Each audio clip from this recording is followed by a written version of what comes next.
ब्रह्मानंदं परं सुखदं केवलं ज्ञानमूर्ति द्वन्द्वातीतं गगनसदृशं तत्त्वमस्यादिलक्ष्यम् एकं नित्यं विमलमचलं सर्वविधि साक्षिभूतं भावातीतं त्रिभुवनरहितं सद्गुरुं नमामि नित्यशुद्धं निराभासं निराकारं निरञ्जनं नित्यबोधं चिदानन्दं तस्मै श्रीगुरुवे नमः।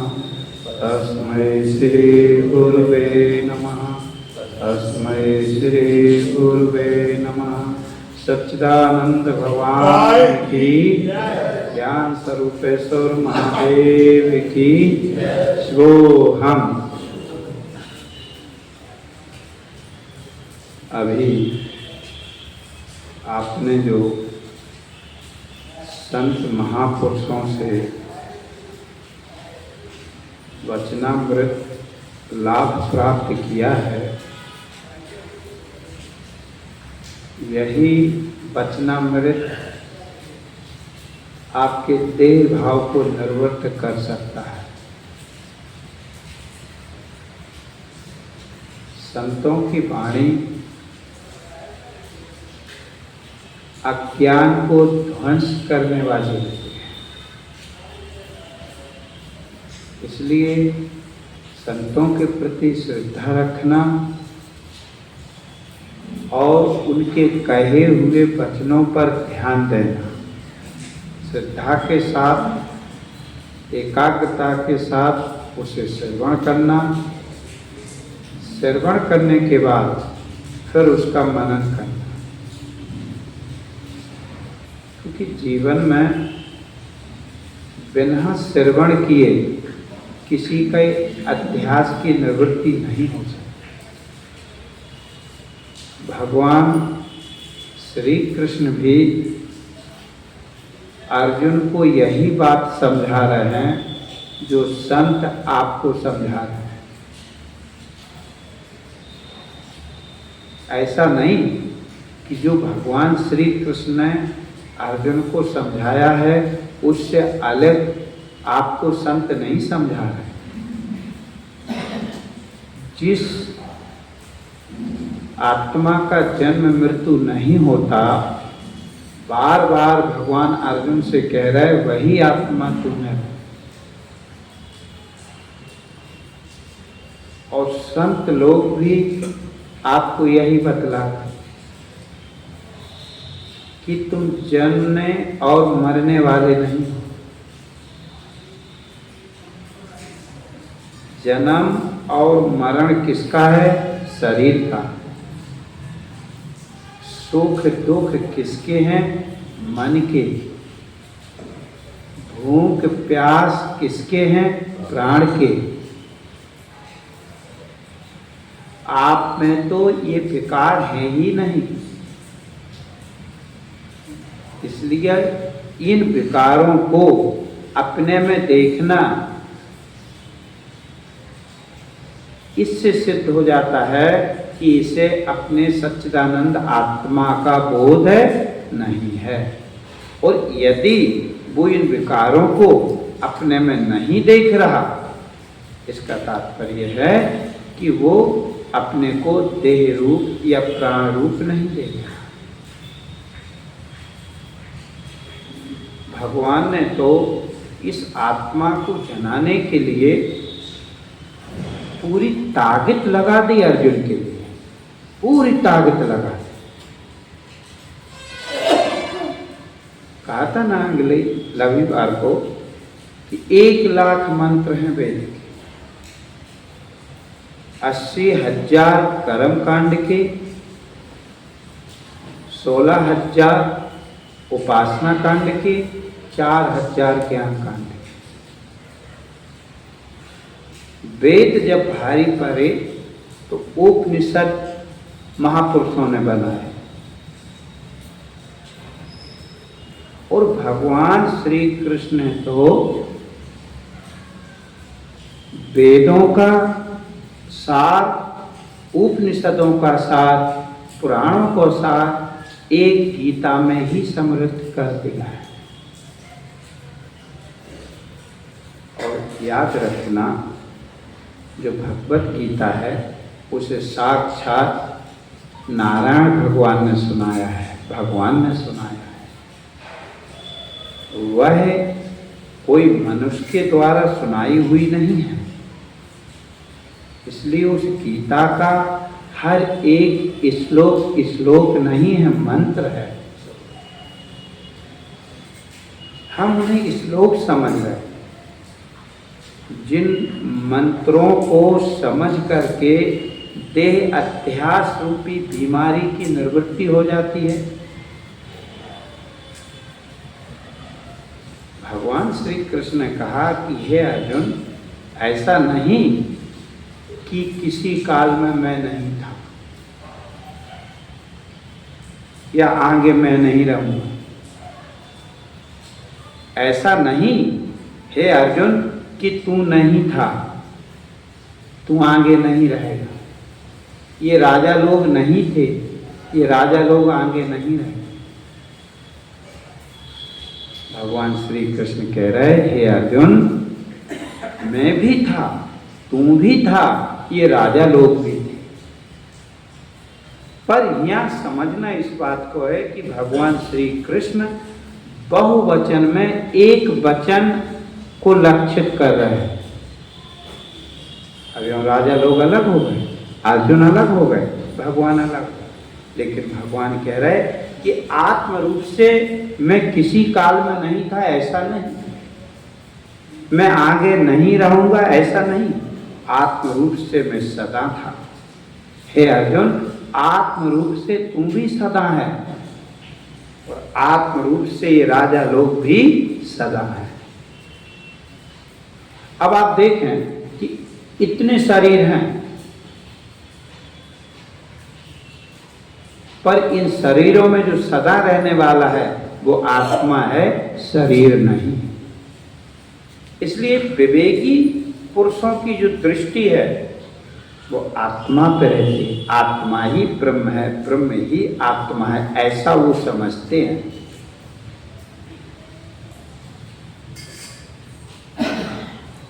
भिन्न भिन्न नाम रूपों में अधिष्ठान सत्ता एक ही होती है। इसलिए नारायण इस आत्मा को समझने के लिए पूरी ताकत लगा देना चाहिए, क्योंकि जिसे हम जीवन का सर्वस्व समझ रहे, संसार कोई जीवन का सर्वस्व नहीं है। जीवन का सर्वस्व यदि है वो आत्मा ही है। इसलिए भगवान कह रहे हैं कि ना तुम्हें जातम, ऐसा नहीं कि पहले मैं नहीं था, आगे मैं नहीं रहूंगा, तू नहीं था, तू नहीं रहेगा, सब रहेंगे। आत्म, इसलिए बहुवचन में एक वचन देखेगा। अब यही जिज्ञासु की बुद्धि की कुशाग्रता है कि वो किस समय कैसे समझ रहा, समझने उसके ऊपर निर्भर करता।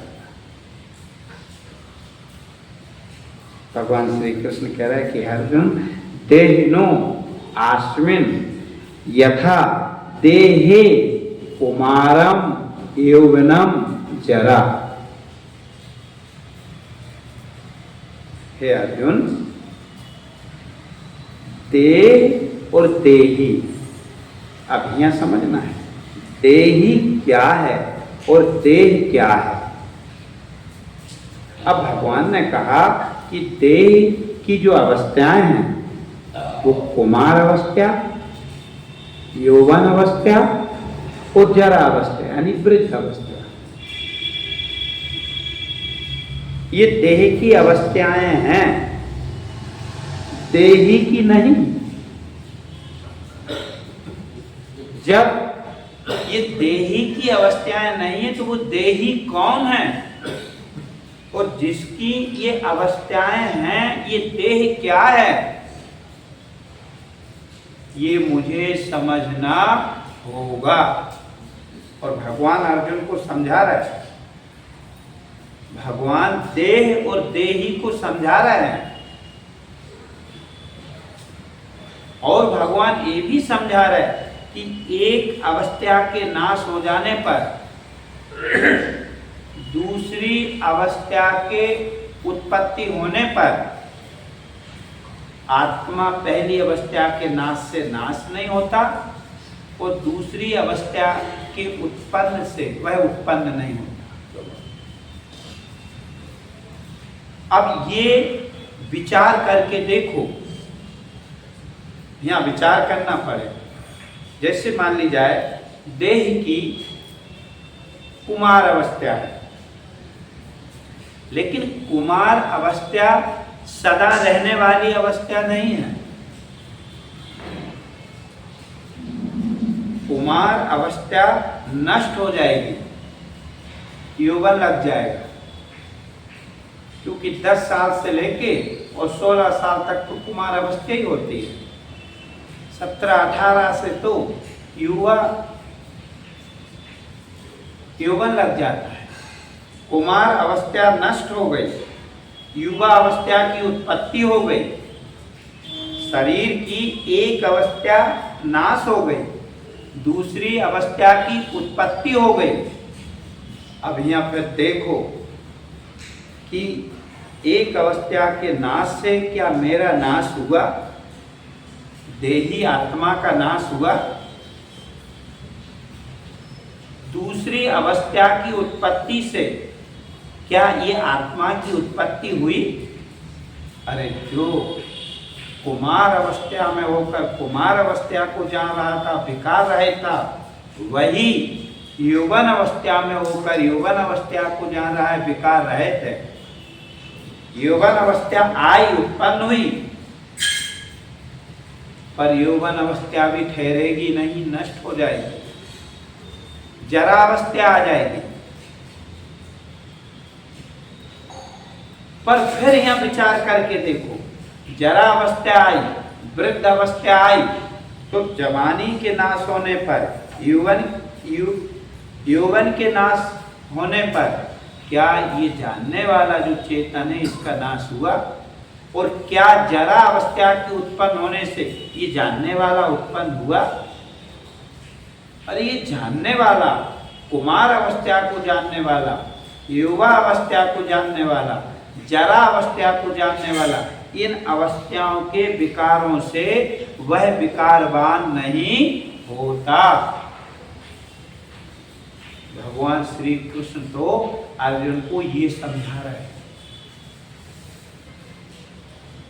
अब आप थोड़ा इस पे विचार करो।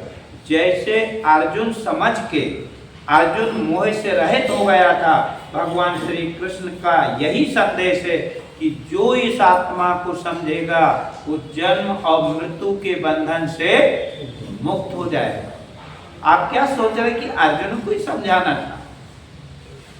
आज जो भी इस आत्मा को समझेगा, जो भी इस आत्मा को जानेगा गुरुओं के द्वारा, हे अर्जुन, वो निर्विकार रूप से अपने की स्थिति देखेगा। और समझना भी इसी शरीर में होगा। जैसे सुजान स्वामी जी ने कहा था ना कि मनुष्य शरीर का मिलना और ब्रह्म जिज्ञासा होना और सतगुरु का मिलना,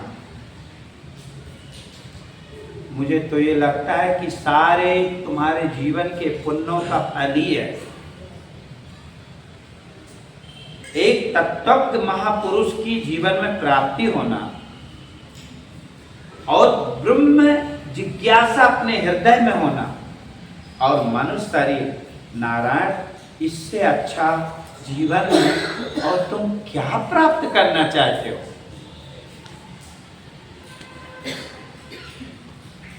इससे अच्छा आपके जीवन का कोई काल नहीं है। अब भी आपके जीवन का जो काल है वो सबसे सुंदर काल है, समय। इतना सुंदर समय। जिस देश में अभी आप बैठे हो, ये देश आपके जीवन का सबसे सुंदर देश है,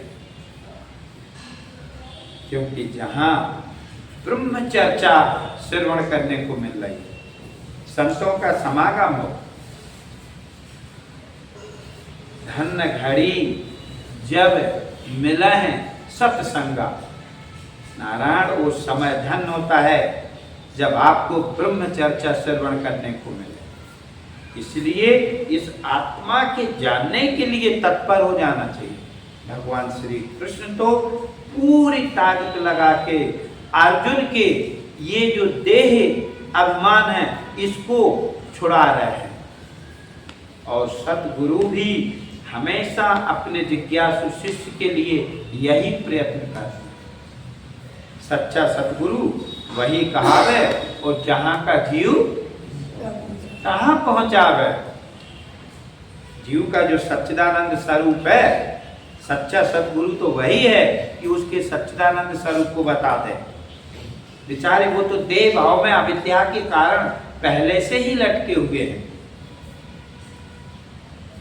इसलिए सच्चा सतगुरु बार बार आपको समझाता है और बार बार इस आत्म तत्व को बताता है। भगवान श्री कृष्ण कह रहे हैं कि हे अर्जुन, इस आत्मा में जैसे अवस्थाओं के बदलने पर, अब देखो यूं देखा जाए तो जन्म, अस्तित्वपना, वृद्धि, विपरिणाम, अविक्षय और विनश्यति, यानी जन्म का होना, जन्म, फिर अस्तित्वपना यानी होनापन, फिर वृद्धि बढ़ना, फिर विपरिणाम बदलना, फिर अविक्षय विनाश की ओर जाना। अब ये देखो वृद्ध अवस्था विनाश की ओर जा रही है, और विनश्यति नष्ट हो जाती है। ये 6 विकार देह के हैं। देह से भिन्न जो देही जो जानने वाला आत्मा है उस आत्मा के नहीं। जन्म, अस्तित्व माना होनापन, वृद्धि बढ़ना, विपरिणाम बदलना, अविक्षय नाश की ओर जाना, और विनश्यति नाश हो जाना। ये किसमें है? शरीर में। शरीर का जन्म हुआ, शरीर का अस्तित्वपना हैपना है, होनापन है, शरीर में वृद्धि है, बढ़ता है ना, बालक से जवानी की ओर जा रहा, बढ़ रहा, वृद्धि, विपरिणाम बदलना, कभी दुबला कभी मोटा, ये सब होते हैं लिखा। और अविक्षय विनाश की ओर, और विनश्यति लास्ट में नष्ट हो जाता। कभी इसीलिए ये जो हम विचार संतों के श्रवण कर रहे हैं ना, ये विचार श्रवण करने के बाद जब हमें घर में थोड़ा बहुत समय इस ब्रह्म चिंतन के लिए निकालना चाहिए, फिर विचार करके देखना चाहिए कि भगवान ने ये विकार किसके कहे, और विकार रहे तो भगवान किसको बता रहे। विचार करो ना, घर पे बैठे हैं, फिर देखो ये जन्म किसका हुआ, अस्तित्वपना होनापन किसका है, वृद्धि बढ़ना किसका है, बदलना किसका है, विनाश किसका है। क्या ये जानने वाले चेतन में ये विकार हैं? तो जीवन में पुरुषार्थ का मतलब ही ये होता है। संसार के लोग संसार में आगे बढ़ते उसे पुरुषार्थ मानते हैं, लेकिन विवेकी लोग कहते हैं कि जीव का सच्चा पुरुषार्थ है आत्म तत्व की उपलब्धि। अब देखो भगवान ने पुरुषार्थ बता रहे कि नहीं, तथा देहांतर प्राप्ति धीरस सत्र न मोहती। देखो जैसे यहाँ देह की अवस्थाएं के बदलने पर, कुमार अवस्था, यौवन अवस्था, जरा अवस्था, ये शरीर की अवस्थाएं, ऐसे ही जन्म होना, अस्तित्वपना, वृद्धि, विपरिणाम, अविक्षय, विनश्यति, ये शरीर की अवस्था। देहांतर, एक देह से दूसरे देह की प्राप्ति होना। अब यहां भी विचार करो, जैसे आत्मा में ये स्थूल देह की कोई भी प्रतिक्रिया नहीं है, आत्मा निर्लिप्त है, उसमें प्रतीति होती है, ठीक ऐसे ही देहांतर प्राप्ति, एक देह से दूसरे देह की जो प्राप्ति होती है, ऐसा लगता कि मैं उस देह में गया, ये भी सूक्ष्म देह जाता है। आत्मा की देहांतर प्राप्ति की प्रतीति होती है। कैसे? जैसे अभी अपन कोई घड़ा हाथ में ले लें और घड़े को लेकर के अपन चले, तो घड़े के अंदर जो पोलापन है ना, जब घड़ा ले जाओगे तो पोलापन जाता हुआ नजर आएगा, घड़ा ले आओगे तो वो पोलापन आता हुआ नजर आएगा। जबकि आकाश ना कहीं जा रहा ना कहीं आ रहा, उपाधि के कारण ऐसी प्रतीति हो रही, आ जा नहीं रहा हो। ठीक इसी तरह सूक्ष्म देह जब दूसरे देह की प्राप्ति करता है तो ऐसी प्रतीति होती कि ये आत्मा एक देह से दूसरे देह में चला गया। इसीलिए भगवान इसी प्रतीति को निवृत्त करने के लिए प्रयत्न कर रहे हैं। हे अर्जुन, ये जो प्रतीतियां हो रही ना, ये स्थूल देह के भाव, सूक्ष्म देह के भाव, ये जिस आत्मा में है नहीं, वो तुम उसी आत्मा में इन सबको आरोप किए हो। भगवान वो ही बार बार बता रहे कि ये विकार इसके हैं, ये विकार इसके हैं, तुम्हारे में तो किसी तरह का कोई विकार नहीं है। यदि जो भगवान की इन बातों पर ध्यान देगा तो भगवान कहते हैं वो मेरा सच्चा भक्त है, सच्चा भक्त है, और देना भी चाहिए ध्यान। देखो मैं फिर कह दूं, जो संतों के समागम में नहीं आए, जो संतों से दूरी बनाए रखे हैं, जिन्हें ये बात श्रवण करने को ही नहीं मिल रही, यदि वो इस बात पर ध्यान नहीं देते तो चलेगा। पर यदि अपन सत्संग में आ रहे और सुन रहे और फिर भी इस आत्मबोध से वंचित रहें तो ये दुख की बात है। आप थोड़ा प्रयत्न तो करो। जैसे किसी के मुखारविंद से सुना था कि आदमी किसी काम को करने लगे, नहीं आता, फिर भी करने लगे तो वो काम ही बताने लगता है कि मुझे ऐसे नहीं ऐसे करो। किसी ने कहा था एक बार आश्रम में कि स्वामी जी, कोई जैसे जिस काम में प्रवृत्त हो ना और करता रहे तो वो काम ही बताने लगता है कि मुझे ऐसे नहीं ऐसे करो। तो मैं ये बात कह दूं, जब आप इस ब्रह्म विद्या में प्रवृत्त हो जाओगे तो ये बुद्धि ही आपको रास्ता दिखाने लगेगी कि यार ऐसे नहीं, ये ऐसे प्राप्त होगी, आप ऐसे नहीं ऐसे चलो। करना भी चाहिए, क्योंकि ब्रह्म विद्या की प्राप्ति ही जीवन की पुरुषार्थता है।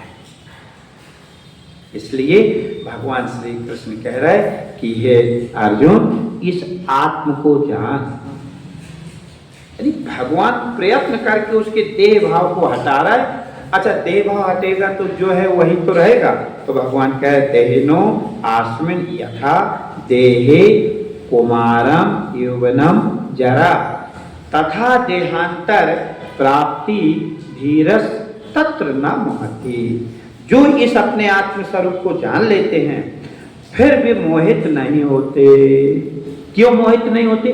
क्योंकि उन्होंने जान लिया कि विकार स्थूल शरीर के हैं, विकार सूक्ष्म शरीर के हैं। एक देह से दूसरे देह में सूक्ष्म शरीर जाता है। आप चेतन समझ में आ गया कि चेतन अविनाशी स्वरूप है, वो ना कहीं आता है ना कहीं जाता है। संत लोगों का तो यही लक्ष्य है, इसी को समझाएंगे, इसी को बताएंगे। इसलिए नारायण, इस ब्रह्म विद्या में श्रद्धा कर, इस ब्रह्म विद्या में निष्ठा रख। संतों के सुने हुए शब्दों पर घर पे जाकर के पुनः विचार करो। बैठो तो विचार करो, कि देह की कौन कौन सी अवस्थाएं हैं, और देह की अवस्थाओं के बदलने पर क्या मैं बदलता हूं, ये देखो तो पता चलेगा कि मैं नहीं बदलता। जो नहीं बदलता वो चेतन स्वरूप आत्मा, आप स्वामी जी ने शुरू में कहा था ना कि जन्म मरण देह का है, आत्मा का नहीं। इसीलिए देखो सभी